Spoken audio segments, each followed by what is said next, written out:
Tonight, we step into a Florida summer of 1951, where the air clings like syrup and silence hides behind thin apartment walls. In St. Petersburg, a widow lowers herself into her armchair, the radio humming faintly, a cigarette glowing in her hand. By morning, her neighbors catch the stench of something oily, something wrong. The door opens to a scene that looks less like fire and more like mockery. The woman gone, her body reduced to ash, her skull grotesquely shrunken, and a single foot left behind, still wearing its slipper. The FBI came, doctors speculated, skeptics sneered. But the newspapers found the phrase everyone would remember: spontaneous human combustion.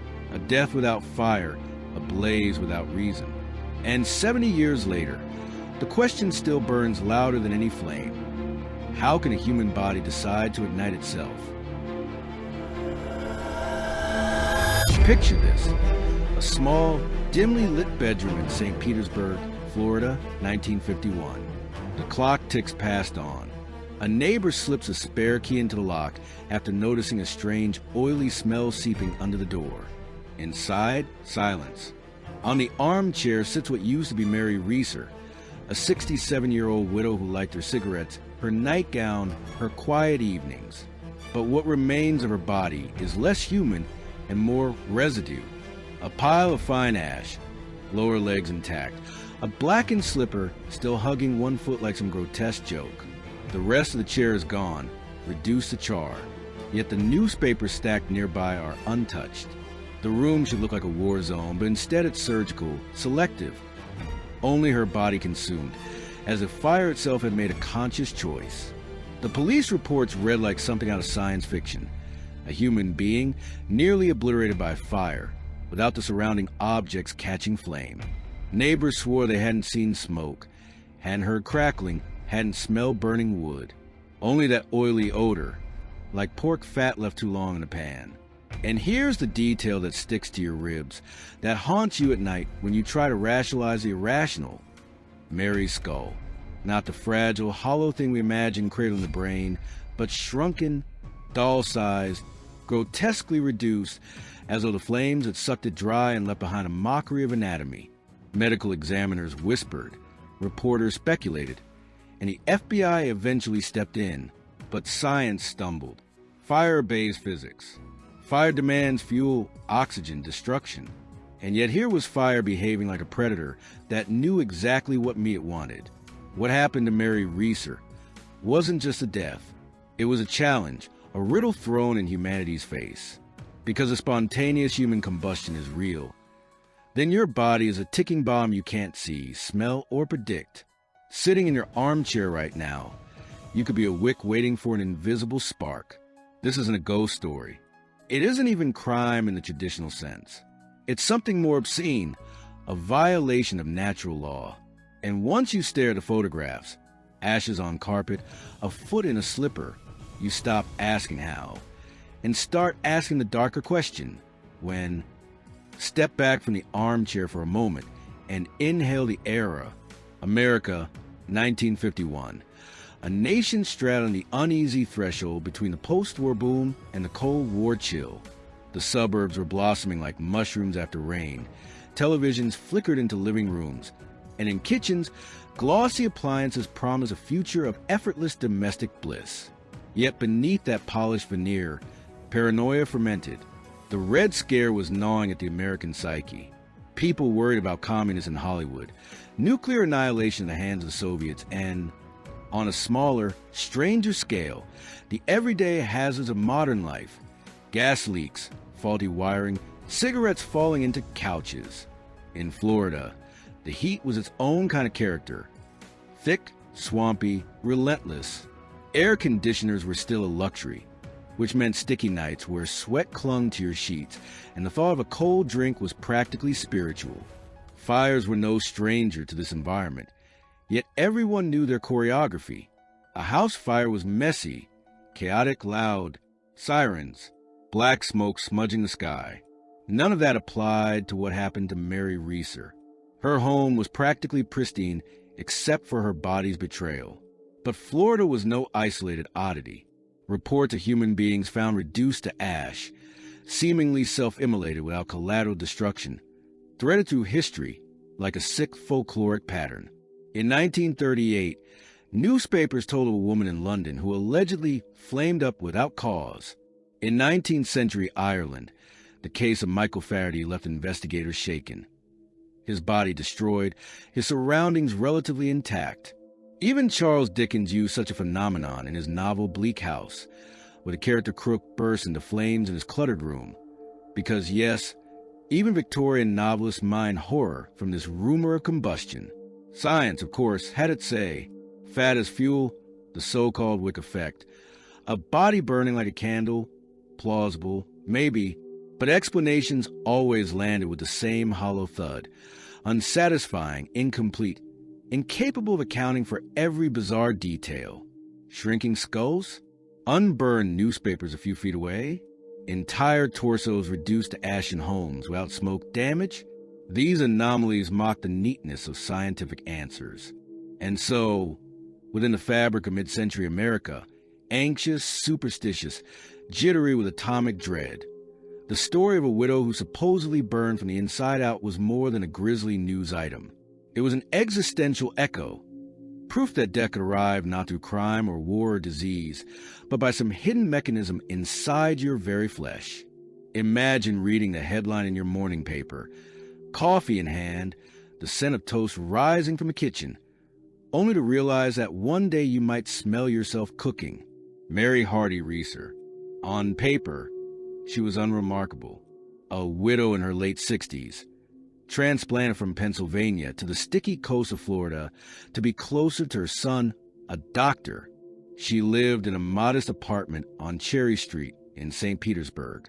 She liked cigarettes, sleeping pills, the quiet routine of evenings alone with her radio humming in the background. No wild scandals, no whispers of curses, no eccentricity that would mark her as a chosen victim of some paranormal fate. And maybe that's what makes her story so much worse. She was ordinary. If combustion can eat the ordinary, then it can eat us all.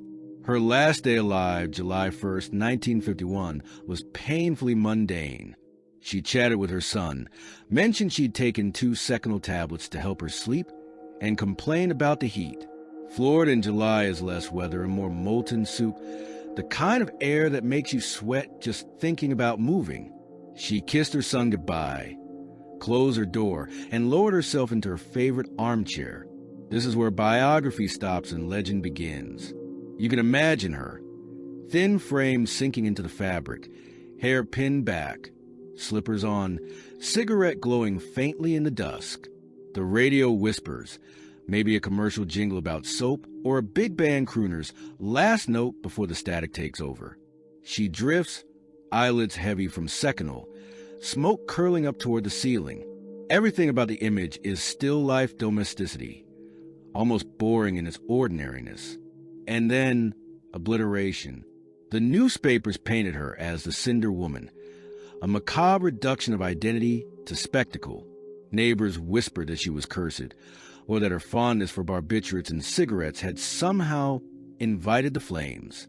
Skeptics claimed she simply nodded off with a lit cigarette and set herself ablaze. But even they had to wrestle with the bizarre neatness of her annihilation. How does a small flame consume a human body so thoroughly that only a foot remains? How does it politely ignore the room around her? To know Mary is to feel the ache of unfairness. She wasn't a mystic or a radical or a target of vengeance. She was an elderly woman who wanted sleep in the middle of a sweltering night. The phenomenon chose her not because she was significant, but because she was not. That's the horror, the sheer randomness. If there's a God in combustion, it's one that doesn't care about narrative arcs or moral lessons. Mary's biography is stolen and rewritten in smoke, her memory forever trapped inside a footnote of the unexplained. The next morning began with something almost laughably small, an odor, not smoke, not fire, but an acrid, greasy smell that made the neighbors wrinkle their noses. It drifted through the hallway of the apartment building, the kind of odor you'd associate with burnt meat left on a skillet too long. One neighbor, puzzled, went check on Mary. When she didn't answer the knock, They called her landlord. Keys and locks always feel cinematic, like the threshold to revelation. And this one was. The door swung open, and instead of a typical domestic scene, there was silence. No blaring radio, no sound of dishes in the sink, just a lingering, unmistakable stench of something terribly wrong.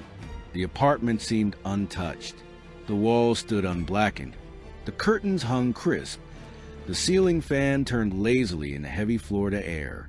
But then in the corner, the scene hit like a gut punch. The chair, or what was left of it, charred into ruin. And Mary, gone. Or rather, reduced. It looked less like a crime scene and more like an alchemist experiment gone horribly right. Ashes where a body should be. A pile no taller than a stack of newspapers.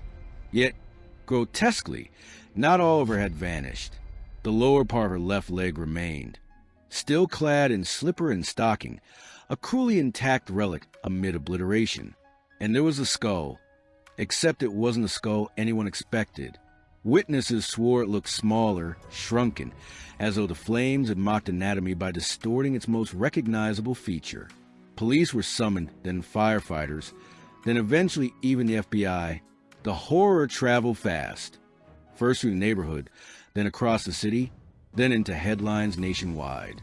Words like mystery, spontaneous combustion, and unprecedented were scribbled by journalists who didn't quite know how to phrase what had been found. The first disturbance wasn't only the discovery of her remains, it was a discovery of impossible selectivity. The rug directly beneath the chair was scorched into black ruin, but the rest of the rug was fine. Stacks of newspapers beside the chair hadn't even yellowed. A pile of plastic flowers stood bright and untouched a few feet away, as though laughing at the laws of thermodynamics. Fires do not pick favorites. They devour. They rage. But this fire had manners. The disturbance was not simply the obliteration of Mary Reeser, but the insult to common sense. Her death felt like the first crack in a wall everyone believed was solid, the wall of physics, biology, reality. It whispered, "What you know about fire is wrong. What you know about the human body is fragile." And once that whisper made it into the papers, there was no stopping the roar of speculation. The police expected answers to arrive neatly packaged. An electrical short, careless smoking, maybe a toppled candle. But within hours, the story had slipped from their grip and curdled into legend. Reporters swarmed Cherry Street, their notebooks fat with questions, and each detail only made the case more grotesque. How do you burn a body to ash without burning down the building? Crematoriums require 2,000 degrees Fahrenheit. Roaring furnaces sustain for hours, and even then, bones stubbornly remain. Yet here was Mary Reeser, consumed in her chair overnight while her own walls sat smugly unstained. Neighbors began whispering strange contradictions. Some swore there was no smoke at all, only that greasy stench. Others insisted they'd seen an eerie orange glow flickering behind the window in the dead of night. Theories bloomed like weeds. Chemical reactions in her body, static sparks, even divine punishment. The more people argued, the more impossible it all seemed. And then came the detail that turned skepticism into obsession: the shrunken skull. Photographs didn't lie. It was grotesquely small, like a child's toy version of a head. Skeptics laughed it off, claiming the heat might have fractured the cranium, warping its size. But privately, even experts admitted they'd never seen anything like it. Bones don't shrink in fire. They crack, they calcify, they crumble. They do not politely compress. The newspapers, hungry for sensation, ran with the term spontaneous human combustion. Readers loved it. The phrase was both scientific sounding and deliciously supernatural, a label that dressed up horror as mystery. The idea wasn't new. Cases have been whispered through history, but now it had to face a headline: a fresh corpse. Suddenly, the Reeser apartment was less a crime scene and more a stage for a cultural ghost story. And the ripples were immediate. People began looking at their loved ones, at their cigarette ashtrays, their easy chairs, their heavy nights of drinking or barbiturates, and wondering, what if the body is its own torch? Letters poured into newspapers from self-appointed experts and madmen alike. Some blamed alcohol-soaked tissues. Some blamed divine wrath. Some swore it was inner electricity gone awry. One theory even claimed it was ball lightning, nature's own trickster flame, slipping into her body while she slept. The deeper the police probed, the less logical the story became. Every photograph, every testimony felt like a taunt. The Reeser case wasn't behaving like a tragedy. It was behaving like folklore being written in real time. The more people tried to explain it, the stranger it became, until Mary was no longer just a widow in Florida. She was a symbol, a human candle burned into myth. The investigation quickly became less like detective work and more like an academic cage fight. Local police handed off to state officials, who eventually pulled in the FBI. Imagine that. America's top law enforcement agency, fresh off chasing Cold War spies, now scratching its head over a burned widow in a Florida armchair. If that isn't surreal comedy, I don't know what is. The FBI's official line leaned on what came to be known as the wick effect. The theory goes like this. The body fat of a human acts like candle wax. If an external flame, say a drop cigarette, ignites clothing, the fabric acts like a wick, drawing melted fat into the fibers, sustaining a low, smoldering fire that consumes the body over hours. The result, near complete incineration, without the roaring blaze that would destroy the surrounding room. On paper, the theory was elegant. In reality, it was ugly. Picture a body reduced to its basic elements: oil and fuel, a grotesque candle consuming itself slowly in the dark. This was science's answer. Not magic, not divine punishment, but a chemical horror hiding in plain sight. But skeptics didn't stop there. Some doctors argued that Mary's use of sleeping pills and alcohol might have lowered her resistance, allowing her to remain unconscious while the fire did its work. Others proposed she was overweight, giving her more fuel to burn. These explanations felt clinical, detached, almost smug in their insistence on rationality. Yet none addressed the elephant in the room: the untouched furniture, the clean ceiling, the shrunken skull. Then came the fringe theories, and with them, the true carnival of speculation. Ball lightning slipped into conversations like an unwanted guest. Paranormal enthusiasts claimed Mary was struck by a burst of psychic energy from within, her body turning traitor. Some whisper about cosmic rays or invisible radiation beams. And then, inevitably, religion stepped in. Preachers wagged their fingers, declaring Mary's death a punishment for sin, a warning written in fire. One FBI report, read decades later, practically drips with frustration. It acknowledges the oddity of the scene, but clings to the cigarette explanation like a life raft. Because what else could they say? If they admitted spontaneous human combustion was real, they'd have to admit the terrifying corollary. It could happen to anyone. Theories piled up like ash in an urn, but none settled the matter.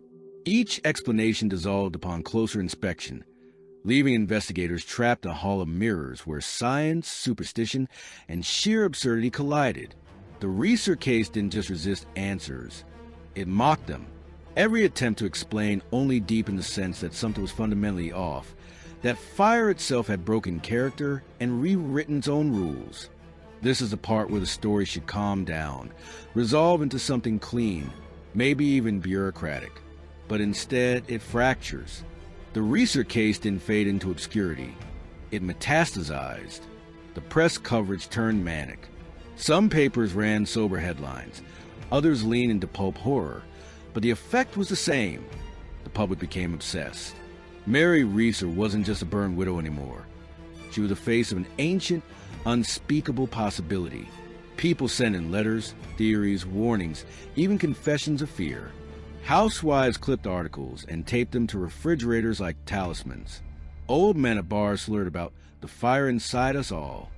It was hysteria disguised as curiosity, and that hysteria bled into the investigators. One police officer, normally the kind who would scoff at ghost stories, was overheard saying, "I've seen bodies burned in car wrecks. I've seen crematorium remains, but I've never seen a room look so untouched." A fire inspector reportedly quit his role shortly after, muttering about unnatural selectivity. It was as if the very people tasked with keeping fire tame had suddenly realized it was a beast with moods. But the real breakdown came when science and spectacle collided head-on. At one point, investigators performed experiments on pig carcasses, burning them under controlled conditions to test the wick effect. And yes, the pigs burned, but never with the same precision, never with the same eerie neatness. The test proved only one thing. The case didn't line up. That gap between theory and evidence was a fracture where madness poured in. Writers resurrected old cases from centuries past. Historians dredged up the tale of Countess Cornelia Zangari in 1731, found reduced to ash with her head and fingers intact. Suddenly, Mary was part of a lineage, a gruesome family tree of human candles stretching across continents and centuries. It was supposed to be a closed file, woman, cigarettes, tragic accident. But the photos wouldn't let it rest. That pile of ash in the chair, that lonely leg, that doll-sized skull. The visuals had too much narrative power, too much resistance to rational closure. And so, the turning point wasn't a discovery of truth, but the collapse of certainty. The Reeser case shifted from a tragedy into a cultural virus. It infected imaginations, undermined trust in science, and whispered the kind of thought you can't unthink. What if the body itself is an arsonist, waiting for the right moment to strike? On paper, the resolution came quickly. The coroner's report leaned on the cigarette theory, and the FBI backed it up with the wick effect explanation. The official line was almost insultingly simple. Mary Reeser fell asleep with a cigarette, set herself on fire, and her body fat did the rest. Case closed. File it away. Move on. But the questions wouldn't die, because the scene itself wouldn't let them. Firefighters who entered the apartment swore the blaze couldn't have been that localized. How does fire, once lit, not climb curtains, not curl wallpaper, not leap to the stacks of paper within arm's reach? One investigator even said it felt like walking into a magic trick, except the rabbit was gone, and all that was left was smoke. And then the skull. Theories about shrinkage persisted, but forensic experts quietly admitted it made no sense. Bone doesn't shrink under heat. It cracks, it warps, it disintegrates. And yet, there was a grotesque miniature, a skull that seemed to sneer at the official paperwork. Even the timeline was blurry. Neighbors reported no screams, no sound of struggle, no smoke alarms. Not that many homes had them in 1951. Was a fire so silent that a human being could be reduced to ash without alerting anyone nearby? That silence is its own horror. The thought that combustion might not be explosive but intimate, a private erasure no louder than sleep. The lingering question stacked higher than the evidence. Could barbiturates and alcohol have turned her body into tinder? Could static electricity have sparked something internal? Was it possible that methane pockets in a human gut could ignite under rare conditions? Each hypothesis sounded plausible for a moment, until the photographs dragged the argument back into absurdity. And so the resolution was only bureaucratic. Officially, accidental fire. Culturally, an unsolved riddle. To this day, Mary Reeser's death remains the most famous alleged case of spontaneous human combustion, cited in books, TV shows, even paranormal documentaries. Scientists roll their eyes, skeptics scoff, but the questions remain unsmothered, like coals glowing under ash. It's the kind of case that teaches you something ugly. Closure isn't real. We crave it, but some stories are engineered to resist it. You can staple rational explanations onto the narrative all you want, but the scene, the ash, the leg, the skull will always peel them off. Mary Reeser never really got a resolution. She got a placeholder. And placeholders are just unanswered questions wearing cheap disguises. The Reeser case didn't vanish into dusty archives. It mutated into folklore. Her name became shorthand for the unexplainable. Her death a cautionary tale whispered on late-night radio shows, a footnote in paranormal encyclopedias, a campfire story dressed in scientific jargon. She wasn't Mary anymore. She was a Cinder Woman. The psychological fallout was worse than the official report ever acknowledged. People looked at their living rooms differently, at their armchairs, their ashtrays. A generation raised on cigarettes suddenly had a new, intimate terror. Not lung cancer decades down the line, but instant immolation, a body deciding to burn from within while you slept. Some wrote to newspapers begging for advice. Should they quit smoking, stop drinking, take fewer sedatives? Others claimed to feel phantom heat rising in their own bones, a paranoia that spread like contagion. Culturally, spontaneous human combustion became the perfect metaphor for Cold War America, a world on edge where destruction could come without warning, where one spark, nuclear or otherwise, might reduce everything to ash while leaving the larger world bizarrely intact. Mary Reeser's chair was a microcosm of the apocalypse everyone secretly feared. Selective, inexplicable, final. Writers and artists devoured it. Tabloids ran lurid spreads. Paranormal investigators penned treatises. Charles Dickens had used spontaneous combustion a century earlier as Gothic flourish. But now Mary's case gave fiction a grotesque anchor in reality. TV shows like Unsolved Mysteries and entire shelves of pulp paperbacks drag her story back into circulation again and again. Even science, usually allergic to paranormal, couldn't quite shake it. Journals occasionally revisited the Wick effect, testing pigs and fabrics, always returning to the same unsatisfying half-answer. But the real legacy is quieter, more personal. The Reeser family never escaped the shadow of her death. Imagine being her son, a doctor, forced to read headlines that reduce his mother to a punchline of science fiction. Imagine trying to explain to relatives why her obituary reads less like a tribute and more like a riddle. And so the legacy of Mary Reeser is twofold.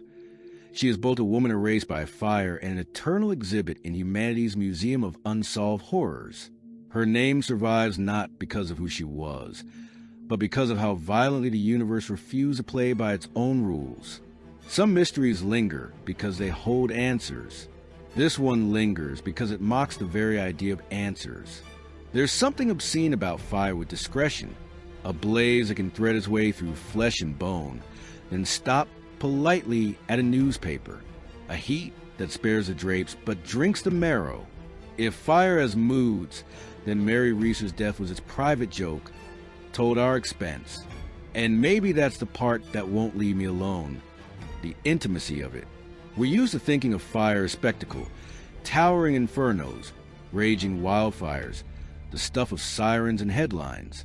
But this was fire pulling up a chair, whispering in your ear, and deciding it wanted only you. A death that feels less like accident and more like selection.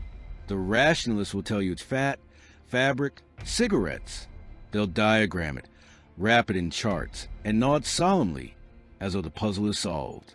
But behind their neat explanations lurks that photograph, a blackened slipper on a foot that refused to vanish, that shrunken skull that makes anatomy look like parody.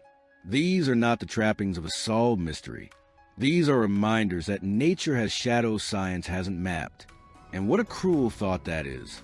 Because a combustion can come from nowhere, without warning, without mercy. Then what else can our bodies betray us with? We walk around believing we are solid, impermeable, safe within our skin. But maybe we are just lanterns waiting for a spark. Maybe every heartbeat is a match struck in the dark. I wish I could tell you there's comfort in the not knowing. That mystery itself is a kind of grace. But the truth is uglier. The truth is that somewhere out there, another chair waits. Another night, another body, and maybe another pile of ash that mocks every rule we thought we lived by. Not every horror hides in shadows or stalks with a knife. Some horrors smolder in silence, waiting for the moment when your body decides it doesn't need you anymore. And if you think that could never be you, well, so did Mary Reeser. Hello everyone, and thank you so much for listening. As usual, please leave any comments or feedback you may have, and I hope to see you all again in the next case.